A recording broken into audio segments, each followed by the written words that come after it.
Efésios, capítulo 1, verso 15. É um fato, irmãos, que nós temos mais facilidade de entender a relação que há entre a nossa salvação e a morte de Jesus, não é? A morte de Cristo é mais facilmente compreendida em relação ao que ela produz para a nossa vida, para a nossa salvação. Ele morreu para perdoar os nossos pecados. Quando Ele morreu lá, toda a nossa culpa foi removida. Mas e por que Ele ressuscitou, então? E qual é o papel exato da ressurreição de Jesus em relação à nossa salvação? Muitas vezes, na pregação, na própria exposição da obra de Cristo, a ressurreição aparece como um tipo de apêndice apenas. Porque toda a importância está lá na cruz. E a ressurreição fica apenas como sendo a reversão, a vitória dele. Mas ela tem uma importância muito maior. E eu creio que essa passagem nos ajuda a entender um pouco. Vamos ler então, a partir do versículo 15, diz assim: Por isso também eu, tendo ouvido a respeito da fé que vocês têm no Senhor Jesus e do amor para com todos os santos, não cesso de dar graças por vocês, mencionando-os nas minhas orações. Peço ao Deus de nosso Senhor Jesus Cristo, o Pai da glória, que conceda a vocês espírito de sabedoria e de revelação no pleno conhecimento dele. Peço que ele ilumine os olhos do coração de vocês, para que saibam qual é a esperança da vocação de vocês, qual é a riqueza da glória da sua herança nos santos, e qual é a suprema grandeza do seu poder sobre nós, os que cremos, segundo a eficácia da força do seu poder. Ele exerceu esse poder em Cristo, ressuscitando-o dentre os mortos e fazendo-o sentar à sua direita nas regiões celestiais, acima de todo principado, potestade, poder, domínio e de todo nome que se possa mencionar, não só no presente século, mas também no vindouro, e sujeitou todas as coisas debaixo dos pés de Cristo, e para ser o cabeça sobre todas as coisas, o deu à igreja, a qual é o seu corpo, a plenitude daquele que a tudo enche em todas as coisas. Ele lhes deu vida, quando vocês estavam mortos em suas transgressões e pecados, nos quais vocês andaram no outro tempo, segundo o curso deste mundo, segundo o príncipe da potestade do ar, do espírito que agora atua nos filhos da desobediência.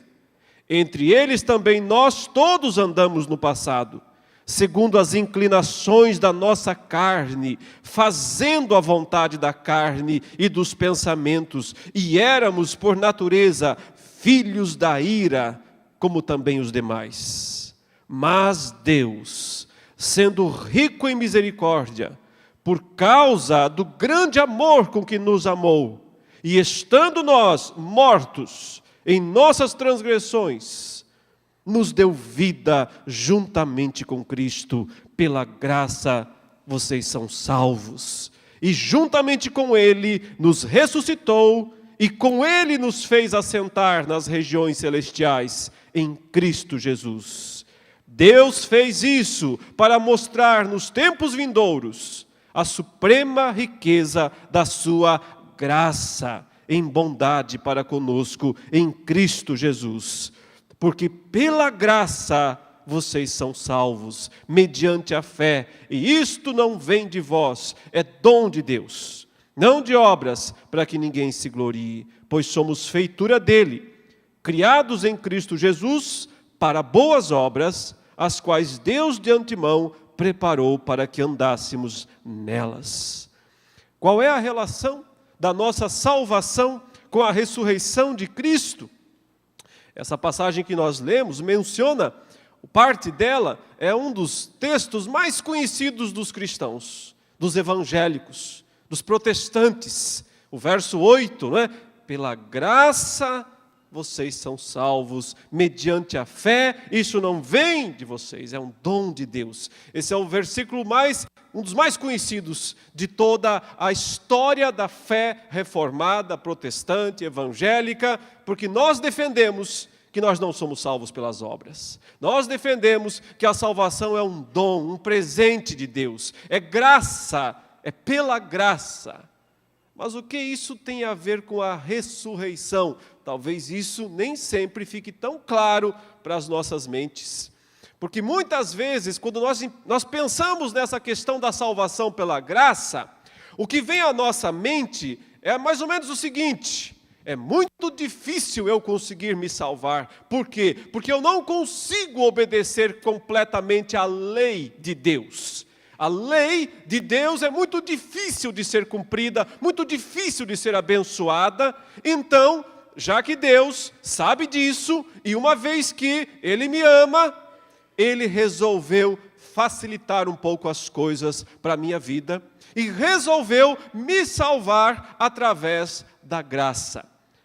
Essa visão ela não está totalmente errada, equivocada, ela é parcialmente correta, porque é verdade que nós não temos condições de observar, de cumprir todos os mandamentos, aliás, nenhum deles, dos mandamentos da lei divina. E é verdade também que essa lei nos condena, portanto, exige a nossa condenação, exige a nossa morte. E então também é verdade que em Cristo existe o perdão para os nossos pecados, a absolvição dos pecados que nós cometemos ao transgredir a lei de Deus. Mas esta passagem mostra que a situação é pior, muito pior. E, portanto, não é só uma questão de que nós temos alguma dificuldade em fazer, em agradar, em cumprir a vontade de Deus, e então o Senhor veio graciosamente e deu uma força, e deu um empurrãozinho, e deu uma ajuda para que nós pudéssemos ser salvos. Não, não.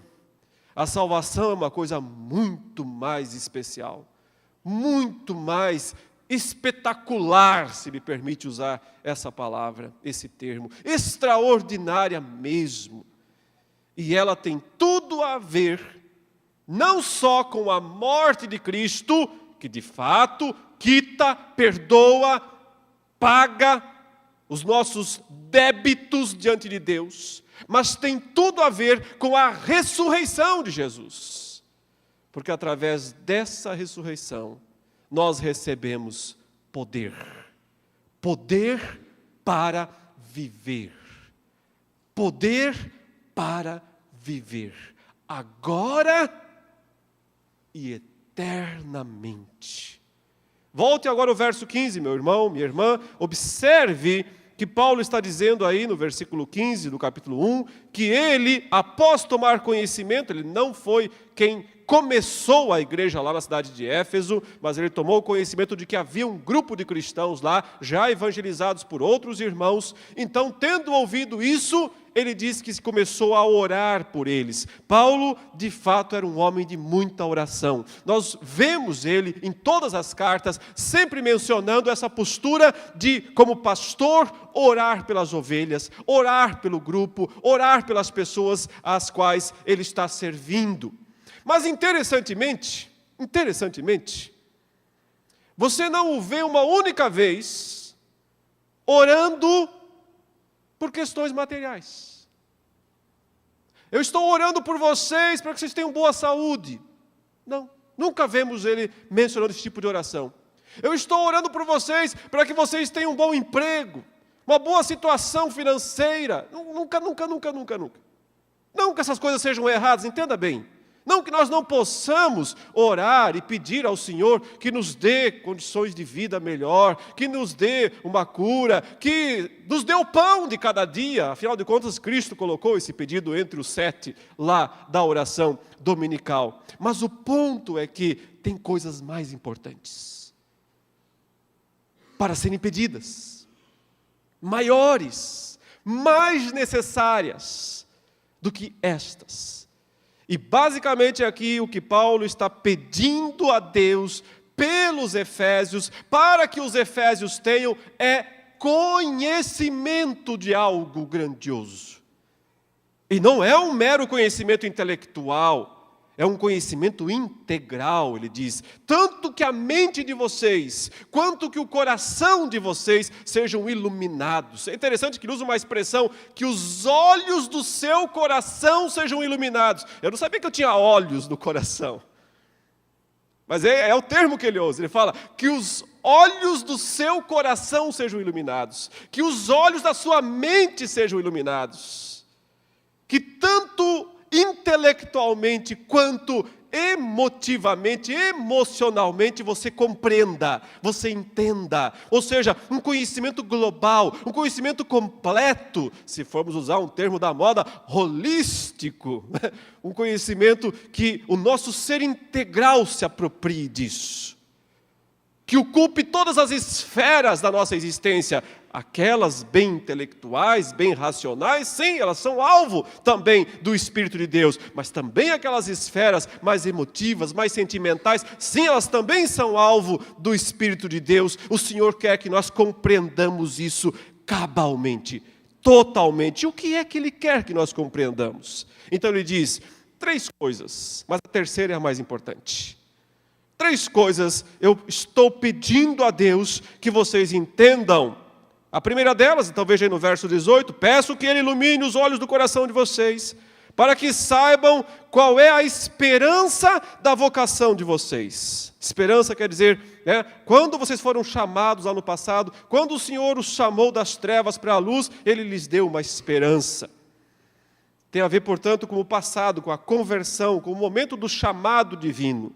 Mas também tem a ver com o futuro, porque Ele diz, e qual é a riqueza da glória da sua herança nos santos. Herança é coisa que só recebe lá na frente, não agora. Então ele diz, também o que espera, também o que os aguarda, o que Deus preparou, o que Deus separou, esse tesouro que Deus reservou para nós nos céus, guardado a 7 chaves. Ele quer que nós tenhamos uma noção, uma compreensão, portanto, disso. Desde o chamado do passado, da conversão, até o momento de entrar e tomar posse da herança lá no futuro. Mas enquanto isso tem o presente.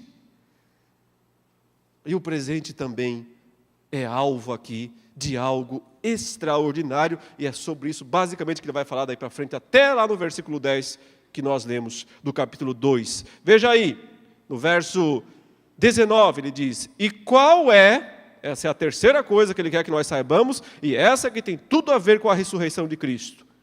E qual é a suprema grandeza do seu poder sobre nós, os que cremos, segundo a eficácia da força do seu poder. Eu já mencionei aqui em outros estudos, que esse é um dos versículos que mais usa sinônimos em toda a Bíblia. Quando a gente quer explicar uma coisa melhor, a gente usa uma palavra, daqui a pouco a gente usa outra palavra parecida. É um sinônimo. Agora, se você usar 3, já fica meio redundante hoje em dia. Se você começa a usar muitos sinônimos, vai ficando mais e mais redundante. Paulo aqui ele não teve medo de ser redundante, porque ele usou 6. 6 palavras, 6 sinônimos. Todos significam a mesma coisa, mas com ângulos diferentes, com aspectos adicionais. Mas todos significam a mesma coisa, e essa mesma coisa é poder. Poder. Veja, quais são as palavras aqui? Suprema, já dá para ver, né? Supremo, acima de tudo. A próxima palavra que ele usa é grandeza. Aliás, o termo grego aqui é mega, megetos, de mega. Então, algo mega extraordinário, certo? Qual é a próxima palavra? Essa aí está muito clara, poder. Mas é um tipo específico de poder, usa o termo dinamis. Depois ele fala, tudo isso sobre nós, os que cremos, mas mais 3 palavras. Segundo a eficácia, é uma palavra que vem que originalmente pode significar energia, energização, a energia dele. Força, outra vez, poder, mesma coisa, é um sinônimo.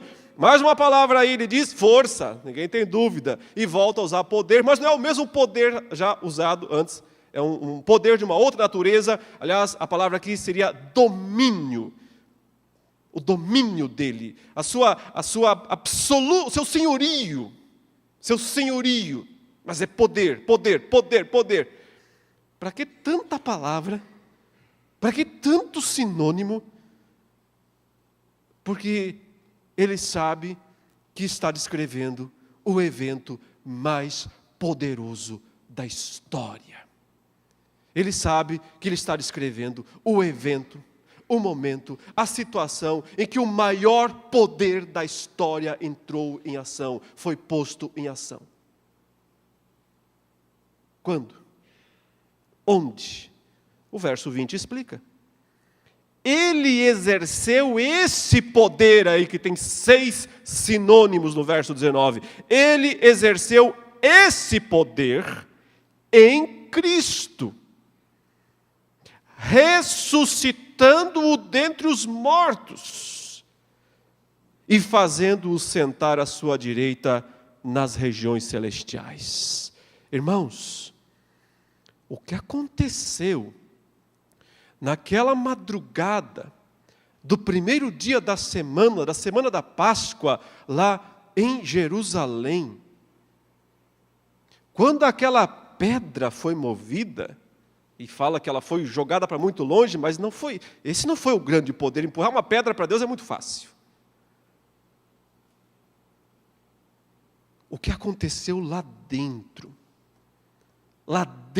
daquela tumba, daquele túmulo, ali aconteceu uma coisa absolutamente extraordinária. O maior poder já usado, já exercido em todos os tempos. O puro poder divino, que um dia criou o mundo do nada, dizendo apenas, haja luz, dizendo apenas, apareça a porção seca. Mas uma coisa é criar algo do nada. Outra é recriar algo a partir da total destruição. Criar algo do nada não é tão poderoso. Não é um ato de poder tão forte quanto recriar o que se corrompeu totalmente. O que se perdeu totalmente.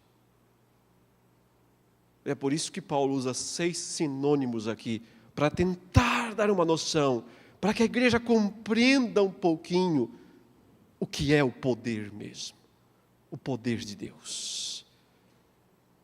O maior momento da história, a maior demonstração de poder da história, aconteceu naquele domingo de Páscoa, quando um corpo morto ressuscitou incorruptível, absolutamente recriado, e recriado sem falha, recriado sem possibilidade de morte, sem possibilidade de doença, sem possibilidade de queda, sem possibilidade de ser tocado outra vez pelo mal. Por isso, foi único, foi um momento único, o maior de todos. Conjuntamente com a ressurreição, a ascensão de Jesus. Ele sobe aos céus, o texto diz, ressuscitado, incorruptível, sobe aos céus e então recebe o domínio sobre tudo e sobre todos. O texto diz, acima, ele se assentou à destra de Deus, acima de todo principado, potestade, poder, domínio. Muitos desses termos aqui são designativos de seres angelicais, de seres celestes, bons e maus, santos e caídos. O termo favorito de Paulo para demônios é principados e potestades. Mas eles também podiam indicar anjos antes da queda. De qualquer maneira, o texto diz, Cristo se colocou acima de todos eles. Mas o que? O que isso tem a ver com você? O que isso tem a ver comigo? O que a ressurreição de Cristo de fato significa em termos concretos, em termos práticos, em termos diretos, para você e para mim? Então, olha outra vez o que ele disse aí no versículo 19. Ele disse, e qual a suprema grandeza do seu poder sobre nós, os que cremos. Ou seja, por que Paulo está tão interessado em orar a Deus para que a igreja compreenda isso? Porque ele não quer que ela entenda apenas que houve uma grande manifestação de poder lá no passado e que isso agora pouco tem a ver comigo. Não há essa distância, não há essa separação. O que ele está dizendo é que esse poder, o maior de todos, com todos esses 6 sinônimos aqui, é algo seu e meu agora. É um poder disponível. Primeiro, já exercido. Na sua e na minha vida. E já vamos entender por que isso já é fato, já é realidade. Você já tem esse poder, talvez não saiba. E por isso que Paulo está orando, dizendo, você tem que entender isso, com a sua mente, com o seu coração. Você tem que entender isso completamente. Esse poder já é seu, já está na sua vida. E o ponto dele é dizer, e tem mais. Talvez até agora você só experimentou uma fração. Tem muito mais. Desse poder disponível para cada um de nós. Mas como? Como ele já exerceu esse poder em nós? O mesmo que ele usou em Cristo para ressuscitá-lo dos mortos, para fazê-lo subir aos céus. Como que esse poder já foi exercido em nós? Então, o capítulo 2 nos explica isso. E eu não gosto dessas divisões de capítulos da Bíblia, né? Capítulo 1, capítulo 2, capítulo 3, versículo não sei o que lá. Como você sabe, esses números não estão nos textos originais, né? Eles foram colocados para a gente poder achar um versículo. Tudo bem, ajuda, né? Senão também ia ser difícil. Irmãos, abre a Bíblia onde? Não sei, não tem um texto. É lá naquela palavra, todo mundo fica folheando. É útil por causa de localização, mas estraga, às vezes, a sequência. Porque quando você pensa que capítulo 2 é outra história, começou outra história. Não começou outra história. Ele está explicando o que ele acabou de dizer. Ou seja, meus irmãos, essa grande doutrina aqui da salvação pela graça, que nós tanto amamos, tanto conhecemos, tem tudo a ver com a ressurreição de Jesus. E, aliás, ela não pode ser entendida separada da ressurreição de Jesus. Então ele diz o seguinte, como é que ele exerceu esse poder em vocês? Ele lhes deu vida. Quando vocês estavam mortos em suas transgressões e pecados, nos quais vocês andaram no outro tempo, segundo o curso deste mundo, segundo o príncipe da potestade do ar, do espírito que agora atua nos filhos da desobediência.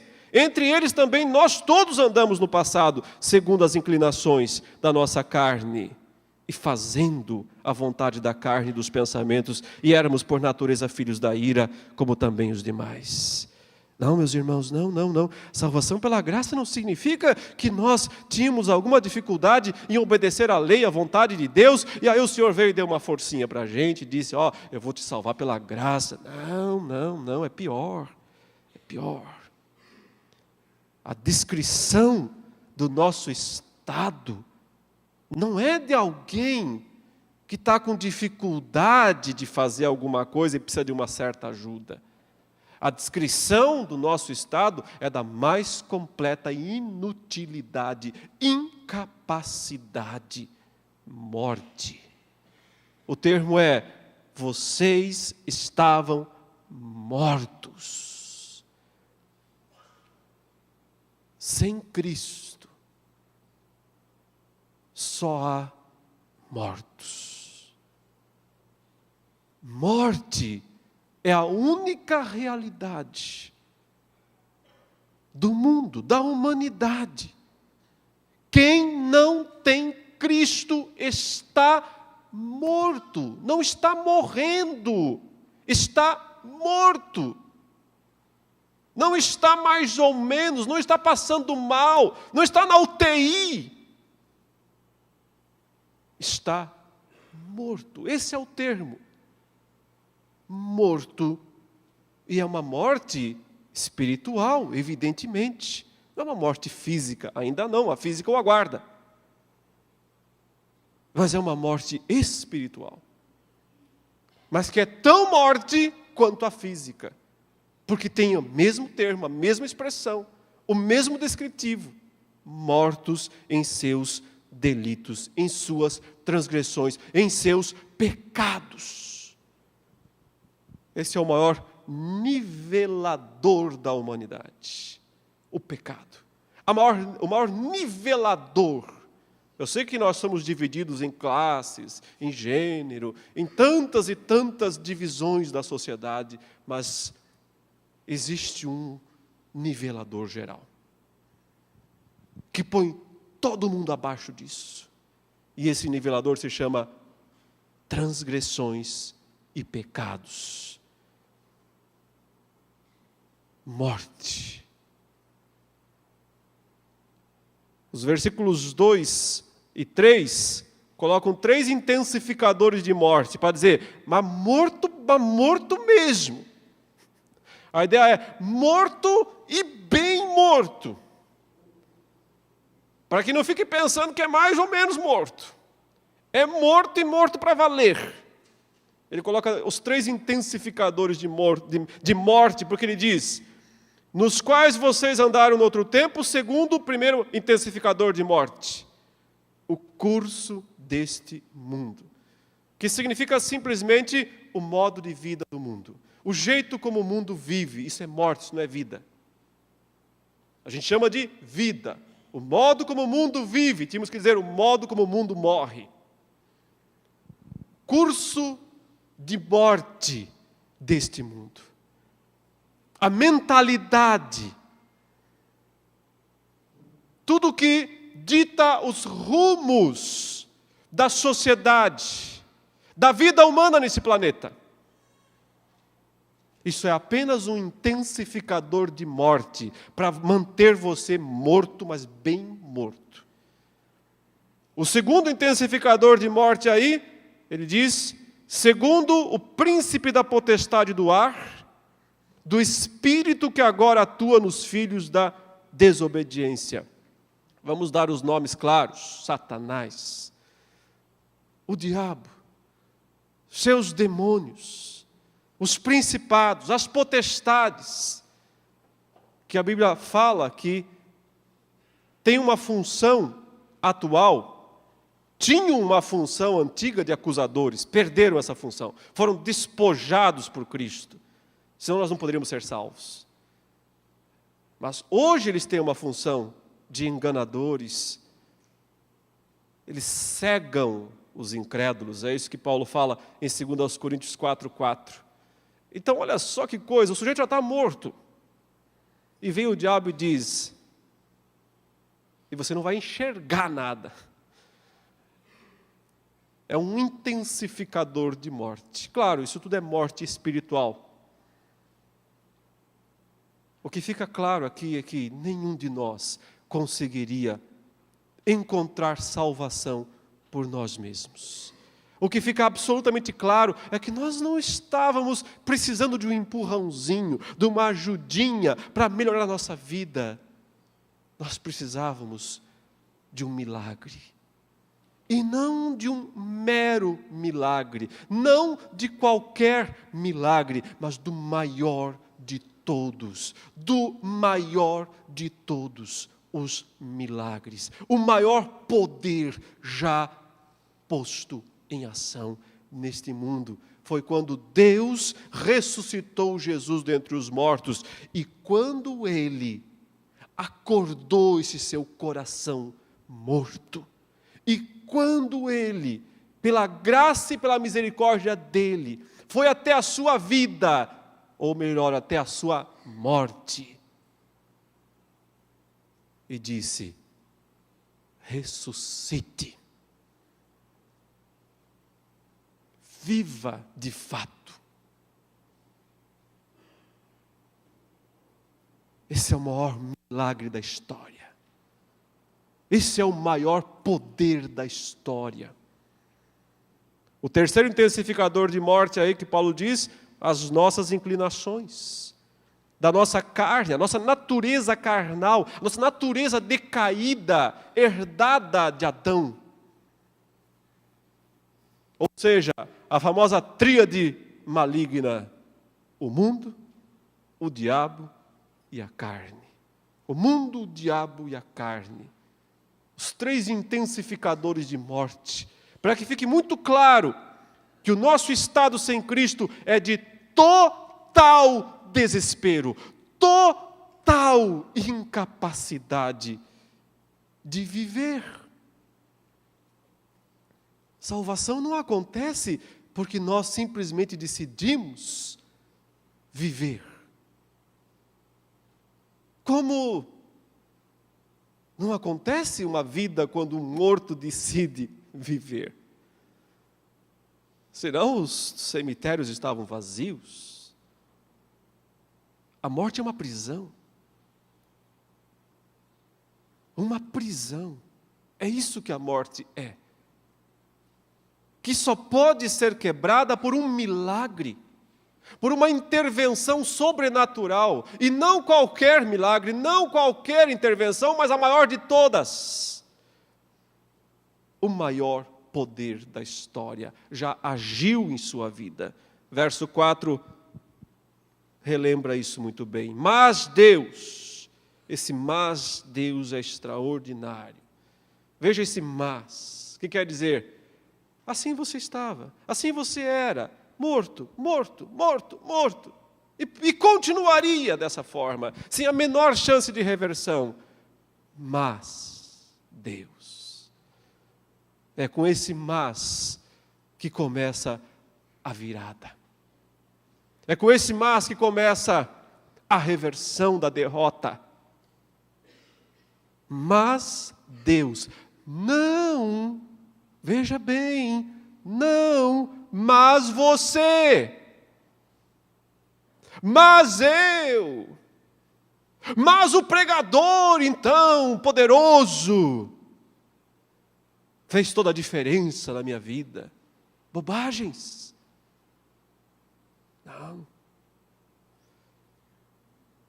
Nenhum de nós teria esse poder. Mas Deus, o único que tem esse poder, sendo rico em misericórdia, por causa do grande amor que nos amou, e ele repete, e estando nós mortos em nossas transgressões, aí vem a mais doce das expressões, a mais maravilhosa das declarações, a mais extraordinária de todas, nos deu vida. Mas não nos deu vida individualmente. Não deu vida individualmente, não. É uma vida derivada de outra. É uma vida que é um desdobramento de outra vida. Nos deu vida juntamente com Cristo. O poder que ressuscitou Jesus dos mortos, o maior poder da história, também ressuscitou você e eu. Nos levantou da nossa morte espiritual. Isso significa, pela graça, vocês são salvos. É isso que significa graça. Não, graça não é uma ajudinha. Não é uma força que Deus nos dá, graça. É a total reversão da nossa absoluta incapacidade e da nossa desesperadora situação de morte. Pela graça vocês são salvos. Mas eu disse agora há pouco, o maior poder da história já foi exercido na sua e na minha vida, se você é um novo nascido, um nascido de novo. O maior poder da história já foi exercido na sua vida e na minha. Mas eu disse que tem mais. Que há mais desse poder disponível a cada um de nós. Não é só uma coisa lá do dia da conversão, não. Foi necessário esse poder naquele dia da conversão, porque senão você continuava incrédulo até hoje. Foi necessário esse poder lá, mas ele não parou lá. Não estacionou lá. Deus não disse, bom, agora eu já fiz a minha parte, né? Então agora é contigo, né? Agora se vire. Deus sabe que isso seria inútil. Esse poder continua à nossa disposição exatamente agora, para que tenhamos uma vida de ressuscitados. Uma vida de ressuscitados. Agora. É interessante que ele, no verso 6, ele menciona algo que ele acabou de falar lá no capítulo 1 sobre Cristo. Ele diz que Cristo ressuscitou, o maior poder da terra foi posto em ação, quando Cristo ressuscitou dos mortos, e subiu à destra de Deus nas alturas, acima de todo principado, potestade, poder, nome, domínio, etc, etc. E agora ele volta a tocar nesse ponto para dizer, você também. Isso também é realidade na minha e na sua vida. Ele diz, olha aí, e juntamente com ele nos ressuscitou, e com ele nos fez assentar nas regiões celestiais em Cristo Jesus. Em outras palavras, também acima de todo principado e poder, e potestade, e demônios, e o que quer que seja. O que significa ter o poder para viver a vida de um ressuscitado? Significa ter o poder para vencer a corrupção, o poder para vencer os efeitos da queda na nossa vida, o poder de triunfar sobre o diabo e seus anjos acusadores, o poder de triunfar sobre a nossa própria carne, o poder de triunfar sobre o mundo, de vencer o mundo, de não ser escravo do curso deste mundo, de não ser escravo de Satanás e seus minions, de não ser escravo da nossa própria carne, da nossa própria queda, do mal que ainda resta em nós. É isso que significa ter a vida de um ressuscitado, é sentar à destra de Deus e dizer, agora, esses inimigos estão debaixo dos meus pés. Esses inimigos podem ser pisados por mim. Pelo pé de Cristo, é claro. O fato é que nós temos um pé grande conosco. Não é o nosso pezinho, entendeu? É um pé, é um senhor de um pé, capaz de esmagar as cabeças desses inimigos. O ponto todo aqui é dizer que nós temos isso agora, à nossa disposição, esse poder para vivermos uma vida de ressuscitados. O verso 7 diz, Deus fez isso, tudo isso, para mostrar nos tempos vindouros, ou seja, nós vamos ficar lá nos tempos vindouros, vendo um monte de filmes, para mostrar nos tempos vindouros a suprema riqueza da sua graça em bondade para conosco. em Cristo Jesus. Nessa vida, nós temos um pouco de dificuldade ainda de ver toda essa bondade, porque nós estamos sempre chateados por causa das coisas ruins que acontecem nesse mundo.